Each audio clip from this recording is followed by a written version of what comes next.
यदि आपकी फसल पर जिंक की कमी हो जाती है तो फिर आपकी जो फसल है वो पीली हो जाती है।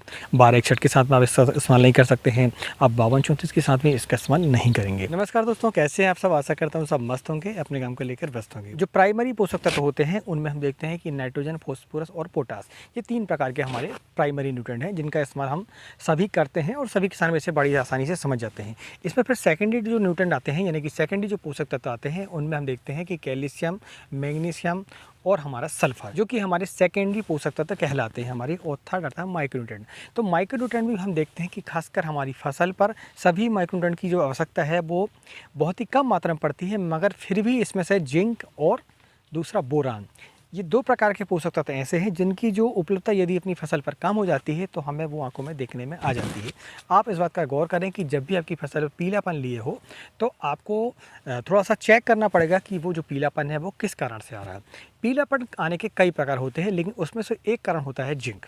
यदि आपकी फसल पर जिंक की कमी हो जाती है तो फिर आपकी जो फसल है वो पीली हो जाती है। आज इस वीडियो में 5 पॉइंटों के आधार पर जिंक के बारे में सारी जानकारी लेंगे। इसमें पहला जो पॉइंट होगा वो होगा कि जिंक कितने प्रकार का होता है। दूसरा पॉइंट होगा कि जिंक की कमी के लक्षण क्या हो, यानी कि हम पहचाने कैसे कि हमारी फसल पर जिंक की कमी हो चुकी है। तीसरा है जिंक के कार्य, यानी कि जिंक हम जब स्प्रे करते हैं या फिर हम बेसल डोज के रूप में देते हैं या फिर हम ड्रिप के माध्यम से देते हैं तो वो हमारी फसल पर कैसे काम करता है और क्या काम करता है। चौथा पॉइंट होगा हमारा जिंक की कमी की पूर्ति हम कैसे करें, यानी कि कितने प्रकार से हम जिंक की पूर्ति कर सकते हैं। और पांचवा और अंतिम पॉइंट होगा जिंक का डोज और कीमत। ठीक है, कि जिंक कितने प्रकार से आपके मार्केट पर आपको मिलती है, दूसरा उसकी कीमत क्या है और उसके डोज क्या है। दोस्तों वीडियो के अंत तक जरूर देखें। वीडियो के अंत में आपको बताऊंगा कि किन पोषक तत्वों के साथ हमें जिंक का इस्तेमाल नहीं करना चाहिए। ये है दोस्तों वीडियो की विशेष बात। और यदि आप अंत तक नहीं देखेंगे तो आप फिर क्या है उल्टा सीधा इस्तेमाल करेंगे और आपकी फसल में जो इसके इफेक्ट जो आपको देखने को मिलेंगे। चलिए तो वीडियो की शुरुआत करते हैं। मैं हूं राकेश साहू, आप देख रहे हैं एग्रो जीवन बातें किसान की। सबसे पहले बात करते हैं दोस्तों कि जिंक हमें कितने प्रकार से मार्केट पर मिलती है। तो जिंक की बात करते हैं तो जिंक 2 प्रकार से हमें मार्केट पर मिलता है। एक तो जिंक सल्फेट, यानी कि उसमें जो है सल्फर की मात्रा भी साथ में होती है और जिंक तो होता ही होता है। ठीक है, और दूसरा होता है हमारा चेलेटेड जिंक। तो ऐसे 2 प्रकार से हमें जिंक जो है मार्केट पर उपलब्ध होती है। तो सबसे पहला जो पॉइंट होता है वो होता है जिंक सल्फेट। तो जिंक सल्फेट हम देखते हैं कि हमें जिंक सल्फेट भी 2 प्रकार से मिलता है। ठीक है, एक होता है 21% और एक होता है 33%। 21% में 21% जिंक होता है और साथ में जो उसमें सल्फर की मात्रा होती है। ऐसे ही 33% में 33% जिंक होता है और बाकी जो परसेंटेज होता है उसका सल्फर का होता है। तो इस तरीके से जिंक सल्फेट हमें उपलब्ध होता है मार्केट पर। दूसरा हम बात करते हैं चिलेटेड जिंक का। तो चिलेटेड जिंक जो है आपको सिंगल जिंक मिलता है, ठीक है, और वो चिलेटेड फॉर्म में मिलता है जो कि पौधों पर जो है हमारा बहुत ही जल्दी काम करता है। और खासकर हम स्प्रे की बात करते हैं, यदि आप स्प्रे के माध्यम से अपनी फसल पर जिंक की पूर्ति करना चाहते हैं तो आपको फिर चिलेटेड जिंक का इस्तेमाल करना चाहिए। वहीं हम यूरिया के साथ में जो मिक्सचर करके हम छिड़काव विधि से जो जिंक देते हैं या फिर ड्रिप के माध्यम से जिंक देते हैं तो आपको जिंक सल्फेट की मात्रा यूज़ करनी चाहिए। वो थोड़ा सस्ता भी पड़ता है और उसका इस्तेमाल आप ड्रिप के माध्यम से भी बड़ी आसानी से कर सकते हैं, चाहे वो 21% हो चाहे फिर वो 33% हो। तो ये रहे दोस्तों जिंक के प्रकार।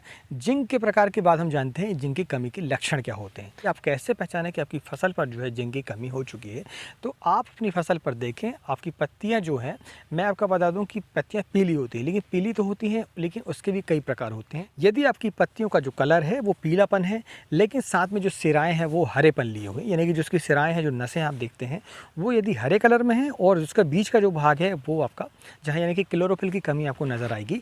तो यदि इस तरीके से यदि पत्तियां पीली होती हैं तो आप समझ लें कि वो जिंक की कमी है।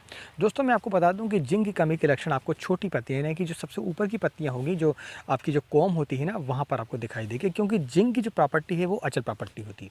ठीक है, जिंक जहां आप यदि देखते हैं कि पुरानी पत्ती है उस पर आपको जिंक का असर नहीं मिलेगा। जैसे ही पौधे की जिंक को कमी होती है तो पौधा जो उसका असर है वो जो नई पत्तियां निकलती है वहां पर दिखाई देता है हमें। एक बार यदि पौधे को पहले से जिंक जहां तक मिली है तो वहां तक पौधा आपका हरा दिखेगा। जहां से कमी होगी जिंक की वहाँ से फिर पत्ता आपका पीलापन लिए होगा, क्योंकि जिंक जो है अचल होता है। ठीक है, जिंक चलायमान नहीं होता है।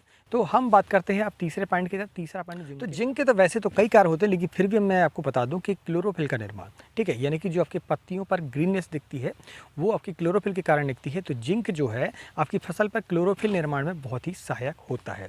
दूसरा, कार्बोहाइड्रेट की जो मात्रा है वो भी जिंक के कारण बढ़ती है। और तीसरा ये कि पीजीआर ऑक्सीजन जितने भी होते हैं वो इनकी निर्माण, ये जिंक जो है बहुत ही सहायक होता है। पीजीआर यानी कि प्लांट ग्रोथ ऑक्सीजन, ठीक है, यानी कि आपकी फसल को बढ़वार करने में जो ऑक्सीजन जो आवश्यक होते हैं आपकी फसल पर, उनका निर्माण जो है जिंक की मदद से होता है।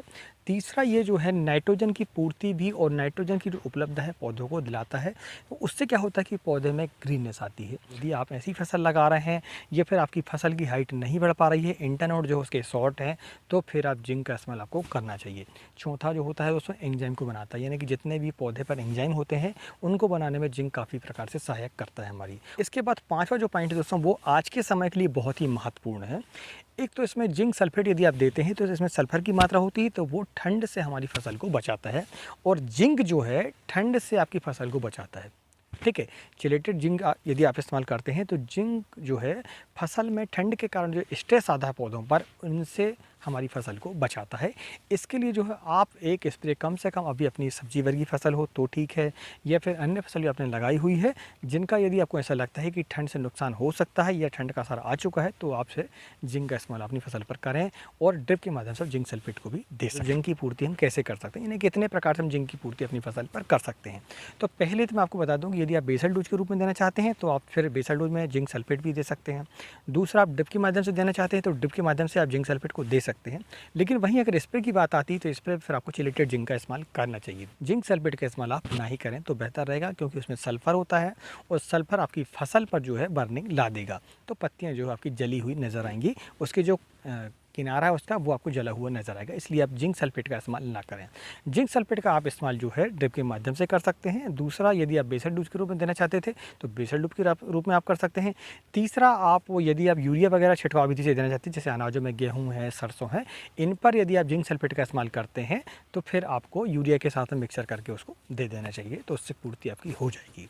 ठीक है, अब हम बात करते हैं पाँचवें पॉइंट की तरफ। तो पाँचवा पॉइंट दोस्तों जिंक का डोज और कीमत दोस्तों मैं आपको बता दूं पहले कि आप किस कंपनी का ले रहे हैं, कितने परसेंट का ले रहे हैं, तो ये आपके पीछे आपको हो सकती है कीमत, इसलिए मैं आपको कीमत नहीं बता पाऊंगा।